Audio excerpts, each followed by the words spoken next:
Here we are sitting at about 12 volts. Volts doesn't really tell you everything, but it's a really good indicator because you can still see 12.6 volts, which means a decent battery. But the amperage that can put out in the instantaneous might not be good. So we're going to change it, and to change it with GM, most of the time it's a 10mm socket, and you'll need a flat head to stick into the sides here to remove the tops. Apparently I might have been wrong, and you need a deep socket to get to this nut here to remove this bracket, and then this slides up and battery slides out from under here.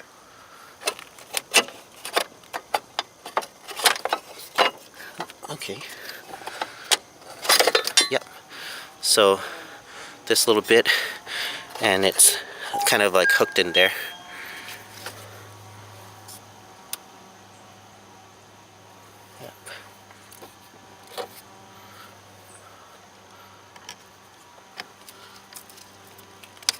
Yep. Okay. So as you saw there, I just popped that off, and the battery slides right on out.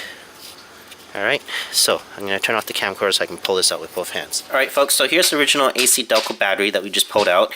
Here's the new Kirkland battery. As you can see, it's a little bit wider. Code book wise, this is supposed to fit. It's called a H6. The original one is a 47 PS. Okay, that's the professional silver series. And I was going to go buy the original AC Delco because they are good batteries. The reason why this one has kind of pooped out in 5 years, well, because we've drained it, unfortunately, a few times. And I'm hoping that is the problem and not the alternator as a problem. The original cost, or should I say the replacement cost for the AC Delco silver grade is going to be 143 Canadian dollars. Now that's only $23 more expensive than the Kirkland brand, which is $120, and they do offer good, decent warranty. They're both prorated. The reason why I'm going with the Kirkland one is because I do hope it will fit. I did measure it. As you saw in the engine bay, I should be able to slide it in, hoping that won't be a problem. The original one has, as you can see, about 525 cold cranking amp, or 438, depending on which metric system you're using. Amp power is 60.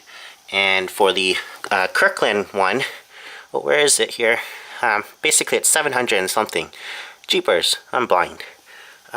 It is here somewhere. Oh, duh, there it is on the top.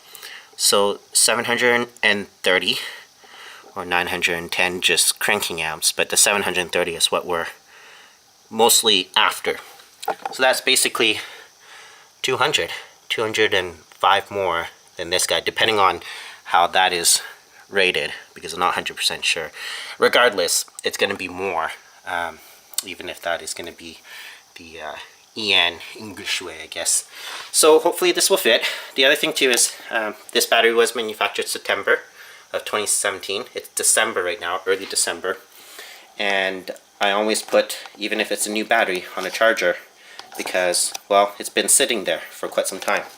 And case in point, we're showing that it's only at 70% capacity. So I'm going to wait a little bit for this to finish charging and then pop it in the Orlando, and that way it will be good to go. So again, to recap, I showed you guys how the battery, I'm hoping it really is just a battery problem, because if it's alternator, well, I got more work to do. And I'll show you guys, there's a box right there, AC Delco Professional alternator for the truck, and I gotta do that very soon too. But these newer alternators in this 2012 Orlando, it's smart enough to fluctuate its charging voltage with that voltage regulator. So it makes it really hard to measure by voltage. If you're fortunate enough to have a professional around who can do the bench testing, which means taking out the alternator, that would be the best case scenario to check it. Otherwise, you could put a battery tester on it, 30 amp drop, or load, I should say, to drop the voltage and check where the battery sits back again to calculate its reserves to see if it's good or not. But anyways, that was just a quick video to show you how to take it out from the Orlando. You need a deep socket. Most likely you need a deep socket, 10mm, to take off that little bracket, and then you got to use a flathead to, I guess I'll just say, for lack of a better word, open up the side so you can slide out the battery. Thanks for watching. Alright, it's winter time, so everything. Ooh, let's turn off the radio. And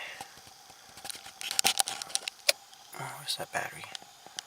Okay, so 12.5 is my resting voltage, 12.4 with everything. Crank it on.